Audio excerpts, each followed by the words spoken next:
Ferguson shot through the four-wheel drive Ferguson, and Nick Adams gets his nose ahead coming up into Management Corner, and trying to go with him is Julian Bronson in the Scarab.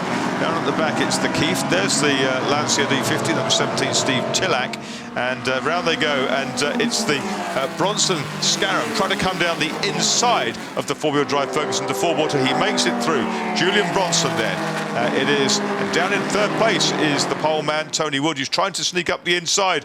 Well, it's almost three abreast in that battle for second place. Bronson clearing the Scarab. Rob Hall did incredibly well to hang on to second, and then number 7, which is Nick Adams, doing a great run. The Tech Meg lost all its advantage from qualifying. Yes, well, he was trying to go past the Ferguson, and Nick Adams defended on the run to St Mary's, and that allowed the Ferrari of Rob Hall through. Oh, and Simon Hadfield goes off in the Aston Martin. Oh dear. Simon Hadfield going where he didn't want to go, through the gravel trap. So they continue down the 11th straight. Lots of action on the first lap, and so Simon Hadfield off in the boonies at Lavant. The battle up front, which is not on your screens, but here it is. There's Tony Wood in the Tech Mech. He's down in third place behind Rob Hall in number 1, but ahead of them, the blue Scarab, which is the car of Julian Bronson. Julian Bronson out of luck here in the past. He was passing the Lotus 16, wasn't he? Trying to pass Joaquin Fogg, wasn't he? His old buddy. And they go through, they've shared cars together in the past, but it's Julian Bronson who leads in 30, the Scarab. 1 in second place is the Ferrari of Rob Hall. 3rd, the Highline Tech Mech of Tony Wood. And 4th, after that rocket-like start, it's Nick Adams. But in many ways, Marcus, it was the dream start. We thought, worried that Tony Wood might be able to make his escape. He's got to work for it now. He's got to fight his way back to the front. He's 3rd as they come into the start of St Mary's. It's still Julian Bronson. Beautiful backdrop there. Julian Bronson leading, Rob Hall right behind in the Ferrari, but gaining on them at every inch of the circuit they cover. The Tech Mech's getting closer. Can he jink inside Rob Hall as they come into Lavant? Not can he, will he, does he? Yes, he has, but will Rob Hall get it past? No, he won't let it pass. He's going to hang on around the outside. This is good news for Bronson leading the race. They're both slightly tripping each other up in the battle for second place, but 2 beautiful cars. Well, actually 1 beautiful car and the Tech Mech, but both being driven absolutely beautifully. That's right. The Tech Mech, while it's shrink-wrapped, is perhaps wasn't hit with the pretty stick, was it? But it's very effective these days, certainly. Much more effective than when Fritz Doré drove it in the US Grand Prix. It looks as though the mechanics sat down to have their lunch while it was still popping its front wheels off the deck going through Woodcote, the Tech Mech. Those stiff anti-roll bars underneath it. You can almost feel the urgency, can't you? He wants to get past Rob Hall before Bronson gets too far away. Hugely competitive driver, isn't he? And I think he's done it this time as they come down towards Magic. Can Rob hold on this? Now. No, he's held him off. Taken back. He was ahead over the line, but it all changed again. Well, great move there. It's just so much more traction, so it seemed, from the little Tech Mech. But Rob Hall, he runs what we call the classic lie, sweeping out. Oh dear, that looks like... Is that, no, it's not the Keith. It's another Aston Martin. That's Mark Valkens, the Belgian lawyer, with his Aston. Not a good day for the Astons. Well, they weren't good days in period for the Grand Prix team. Tony Wood touches the grass there in front of you, Bruce. Bronson is escaping. That's the great news if you're a Scarab fan. How long he can stay, but these two behind Rob Hall holding on to second place. They're tripping each other up lap after lap. And again, we see corner after corner, the Tech Mech takes the tighter line. Here is the move that looks like it's going to work. Now we'll see those classical, smooth racing lines from the number 1 Ferrari. Dino 246, Rob Hall at the wheel, but the sheer aggression and almost like the roller skate action there for the Tech Mech and our pace setter Tony Wood. But the real pace setter, of course, is Julian Bronson. But I think in terms of ultimate lap pace, it's going to be the Tech Mech that's giving chase that has it. Yes, that's right. And you can see again it's picking up that inside front wheel through Woodcote. Rob Hall settling now into the chase. The boots on the other foot. He was the hunted, now he's the hunter, but up ahead it's Julian Bronson in the Offenhauser-powered Scarab. Marcus, just what an amazing shot across the chicane from behind. The grandstand's looking beautiful here, and the racing outstanding. Now Nick Adams is starting to wind it up in the Ferguson, number 7, getting closer and closer to Rob Hall. Good clean laps from Adams. Yes, Rob Hall was really fighting hard to hold on to that second place, and as you say, Bruce, I think he's actually lost ground as a result, and Wood now heading off and I think he's with him as they're with you. All but you can't put a blanket between them into the first part of St Mary's, trying to take the outside line. He knows he's got the handling to do it.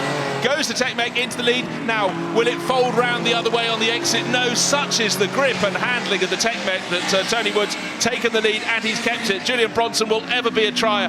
But you think that is deal done. What's Bronson got up his sleeve? I fear there's not that much apart from the sheer desire to hang on into that lead battle. But look, already gaining a little bit more as they come out of the second part of Lavant. The Tekmek is going away. Tony Wood started on pole, fell to about 5th position. Now he's in the lead. Yeah, may not have the grunt of the Offenhauser engine, and Bronson comes back, and Adams is pretty much with the #1 Ferrari now of Hall. But Bronson trying so hard down into Woodcote Corner. He gets up to within 2 or 3 feet of the stub tail on the Tekmek. Tekmek leads this time through. Tony Wood ahead of Julian Bronson. Hall third. Adams not far behind in fourth. In fact, Hall had a slightly better finish to that lap. Yes, the gaps going in and out, but basically the first 4 have broken very well clear. And you can see you have to look some way back to Wills in 4th place, 5th place. Now further back we've got one of the UDT Laystall racers, BRM. This is a great battle. Tony Smith in the Ferrari, the 1960 Italian Grand Prix winner, with the Monegasque liveried 250F of Halusa in behind him. Classic Ferrari versus Maserati battle. It's Nicholas Halusa driving, one of a family of racers. Dad Martin, brother Lucas, and down the inside towards you, Bruce. The Maserati's ahead of the Ferrari. Well, I do love the look of these 250Fs, and I like cars going sideways, but that's not the one you want to do it in, I would suggest. But anyhow, Nicholas Halusa hangs on. Great little battle there with Tony Smith, and obviously Tony's been racing his 246 Dino for decades. He knows how to handle it. Nicholas Halusa, like, the touch there, the nose cone of Bronson's car's gone. He's hit the back of the Tekmek. He's apologising. He's apologising, but I think that's it, because I would think the damage that's possibly damaged the rad on that car. There's the oil cooler sitting in the front of it. It'd be interesting to see a replay of that. We sort of caught it as it happened, but the prelude. But come what may, we gathered the lap before, of course, the off-powered Scarab had more speed towards the end of the straight down to Woodcote, and maybe that's what caught him out. Oh, dear me, I was about to say, hopefully their nose cone will be cleared. I didn't mean by one of the cars coming through. And Adams has gone ahead of Rob Hall as well, so I think he's going to be in second by the time they come to you, Bruce. OK, well, here's a replay coming out of Lavant. You can see the better acceleration initially. Oh, sorry, it's going through the second, the sort of kinky bit halfway down the straight, and just as they got to the braking zone, Julian Bronson got in too close, I'm afraid, to the Tekmek. That was the battle for the lead. Oh, very brave bit of marshalling there. Nose cone now removed. Needs some panel beating, doesn't it? Unfortunately, the Scarab nose cone. What a shame that was. And that's left Tony Wood out ahead. But here is the battle now for second, and it's Nick Adams in Stuart Rolt's Ferguson. Stuart Rolt went and saw an action on numerous occasions when he was a lad, because his father ran the car. He went to Ollonvillard hill climb in Switzerland, where Joe Bonnier drove it. Well, that shot showed Nigel Batchelor in the pits, unfortunately, in the Keith Climax. So a few tumblers here. No problem with the Scarab straight line speed, despite the fact that it's got no nose anymore, because he sweeps past Rob Hall with the Ferrari back up to 3rd place, and now he's going to try and get back on terms with Nick Adams. It's amazing when you lose a part of the car as distinctive as the nose cone. It just totally changes the approaches. The car looks so much larger and wider, more bluff nose. Well, clearly bluff nose. It has no nose anymore, the Scarab. I think he's about to blast through back into second place, though, side by side with the Ferguson as they come across the start-finish line. Can he do it around the outside into Madgwick? Yes, I think he can. He's done it. It's back up into second place then. So he actually was only out of second for a lap and a bit. Well, Bronson's so quick in a straight line. He's back past Adams by the timing line, which was incredible. Went completed the move around the outside into Madgwick Corner. And they've got Andy Willis now right up behind them. It's not Rob Hall in the best of the Ferraris. Yes. It's Andy Willis, number 12. Yeah, I wonder if Rob Hall's got a problem. He has. Yeah, 4 seconds slower than the others. Andy Willis is driving beautifully. He's really charging now after Nick Adams, and he's taken over the sort of the role of team leader. He's seen Rob Hall have a problem and slow, and Rob will be, I'm sure, nodding in approval as he sees the guy he works with up in Lincolnshire charge through. Saw Andy Willis looking down into his mirrors, but doesn't have to look too hard because he is pulling away from Rob Hall. Obviously wanted to check what his buddy was doing in the Dino behind, but all eyes must be on the battle ahead. Well, Bronson's closing on Wood again. So he is. The gap is not 3 seconds, which is what it was at the line, and now Wood's caught behind traffic as well as they come towards the chicane, and we've suddenly got a lead battle on again, and Nick Adams is right there as well in the Ferguson, and Willis in 4th. Well, so the top 4 suddenly all together with just under 10 minutes to go. Christian Dumoulin trying to keep out of the way there. So yes, 9 and a bit minutes remaining. The lead battle we thought was over and out after the contact with the Tech Mech and the nose coming off Julian Bronson's scarab, but no such thing. The nose has gone, but the spirit hasn't. Yeah, no obvious fault with the Tech Mech. I don't know that the suspension would have been touched in that touch earlier on down at Woodcote Corner, but Julian Bronson, aerodynamics of the scarab clearly unimpaired by the missing nose. Mind you, of course, the rear suspension on the Tech Mech could hardly be any closer to the back of the car. It's such a stubby little roller skate, the Tech Mech. No overhang at either end. A puff of smoke I saw there at the corner of the screen, but no the Ferrari smoking of Andy Willis. Andy Willis, though, is catching Nick Adams. He had a better exit speed from St Mary's just past my commentary position. Now you see, as you look on the big screens, down to Lavant, the Ferrari is closing in. Number 12 is catching that dark blue and white Ferguson project car. Ferguson Formula. Yeah, the Ferguson rockets out of Lavant, but the Ferrari quick in a straight line, and Rob Hall from behind Andy Willis isn't that far behind. They were both in the low 34s last time through. Rob Hall's lap time was pretty much the same as Andy Willis. They go past Spike Milligan's Connaught, and that's brought Andy Willis right onto the tail of the number 7 Ferguson, 1961.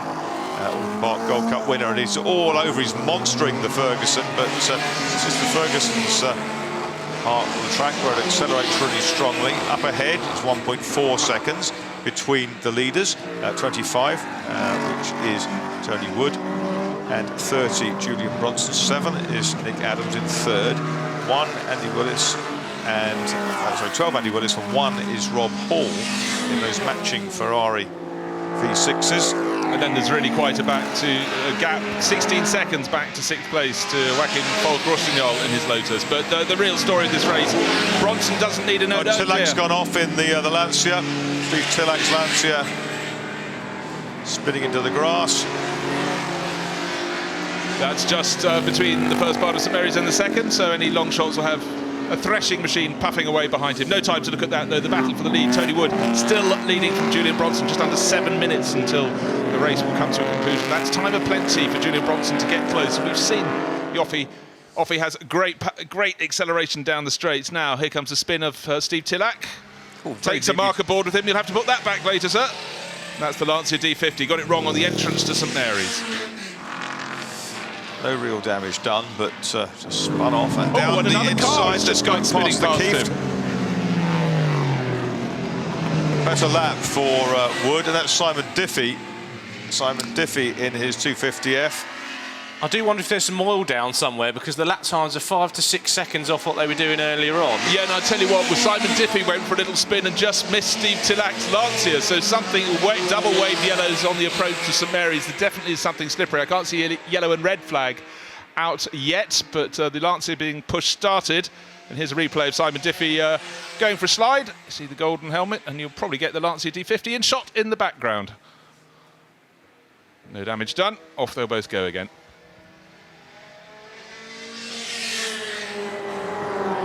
So, lively moments. Still Julian Wood leading the race. Bronson will be getting closer and closer. Coming into St Mary's, just passing the Lanciers. It's still being pushed. We've got the 2 Hall and Hall Ferraris together, 12 ahead of 1. But that's Willis ahead of Hall. They are in 4th and 5th places. Yeah, they're just coming up on from Trouillard in the Lotus Climax. That could interrupt their progress. They've still got Nick Adams just in front of them as well. So it could be very busy when they get to Lavant, I'd suggest. Helmut Gassman going fairly slowly in the Connaught side of the road, staying well out of the way. Here's the lead battle though, and that noseless Scarab still charging after the unique Tech Mech. Took Julian Bronson 3 or 4 years to get this Scarab right. A lot of commitment. A couple of slower cars up ahead to be negotiated. I don't think it's going to be a problem until they get to the exit of the chicane, put in 1952. Through they go, and it's Tony Wood. Very nice, clean exit, but he's found he hasn't got a lot of room to work with there. And Wood goes up one side. He comes back between the two Mazdas, can't get through.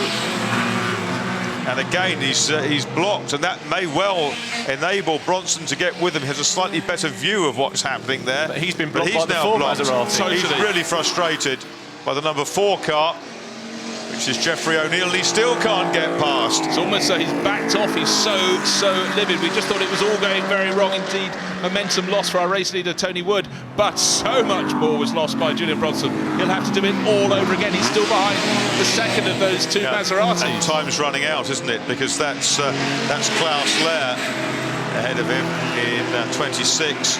But the battle for third place, super tight. Adams, Willis and Hall nose to tail through St Mary's, and Willis is making an attack in the number 12 Ferrari. He's going for the outside line up to Lambert, but Adams has got that covered in the Ferguson. But look, covered by less than a second, the 3 of them fighting over third. Yes, Hall seems to have recovered from whatever delay he had earlier on, hasn't he? Maybe it was a small mistake somewhere that we didn't see rather than a particular problem. Yes, there was no loss of pace after that, but he ended up 2 or 3 seconds behind Andy Willis, and he's close to within 2, now he's within 1. Traffic, though, could affect this battle. The first of this trio for third place, which is Nick Adams, will be getting up on the tail of 2 back markers. Got to get past them. Is he going to pop past the number 4 Maserati into chicane? No, he's stuck behind it. This is a chance for Andy Willis to get in really close. These are the 2 guys ahead who caused such problems for Julian Bronson. Gaps out to 1.5 seconds now between them. Yep, it's number 4 Jeffrey O'Neill they've got to get past, and 26 Klaus Lehr, as mentioned before. Reached them at the same point on the circuit. Oh dear, a spin for Nick Adams as he tried to guess which way to go. He's taken Rob Hall off with him at no damage done, but oh dear, he tried to go up the inside, so I'm afraid that little duo has rather caught out all of the top 5, but most notably Nick Adams.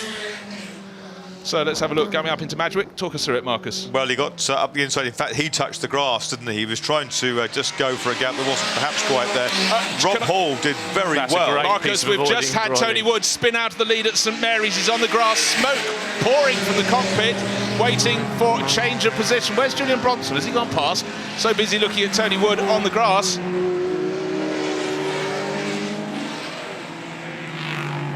Just caught that out of the corner of my eye. Should be looking at the monitor to talk to what's on the big screen. In the background, I suddenly spotted the spinning Tech Mech. So as the smoke gone, he's got back going again. Back going again. But he's behind Rob Hall. Rob Hall's still trying to fight his way past Dr. Klaus Lehr in the 26. Rob Hall is ahead, and where is Andy Willis? Andy Willis is well ahead. Willis ahead of Hall. Hall ahead of Wood. There is Julian Bronson, and Julian Bronson must be now the race leader with 3/4 of a Scarab up the road. And he's got quite a margin as well now, hasn't he? No, there's nobody in sight. He needs to slow down. If he laps at the same pace, he'll have to do one more lap. No, I think this should be the last lap of the race. And Julian Bronson, surprise victory for him. You have to look back down the track. Who's in second? Andy Willis. So the Ferrari 246 Dino's in second, and in third place is Rob Hall there. Then we've got the Maserati duo that have rather caught out all of the top 5. And then Nick Adams, last time he got to Madgwick, he went for a spin, dived up the inside, I think of the number 4 Maserati, got a wheel on the grass and went round. And I presume in the pits there, that would be the Tech Mech with Tony Wood started on pole. Looks so this was under control. Under attack though from Julian Bronson. Off he went. I'd love to see a replay of the incident at St Mary's. I saw the aftermath, not the incident. Here's Tony Wood smoking away, and well, see it all pouring out. This is the replay. Turns in, gets up on the curb, but destabilises the car. Has a bit of a tank slapper, 2 tank slappers, and then right across the nose of the Scarab, or the nose that would have been there. Had the nose been there, would have probably taken it with him, I think. Quite so. I think Julian Bronson was playing the guessing game, wasn't he? Do I go left? Do I go right? Anyhow, he put the brakes on and got the speed down as Tony Wood exited stage right, followed by Bear. Yeah, last lap then, 13, 12, 11, 10 seconds to go. Julian Bronson is going to come to take the checkered flag in this race. May still be some discussions about it, given previous events this weekend, but he comes up and the clock has ticked down. He takes the checkered flag in the Richmond Trophy race. I don't see any great waving and jubilation at that point, but there is Andy Willis in second place. A superb drive for him, absolutely faultless. Back. Wow. How did he miss the Ferrari? Missed the Ferrari. That was a heart-in-mouth moment, not just for Richard Mines, but also for Joe Bamford as he saw it getting closer and closer.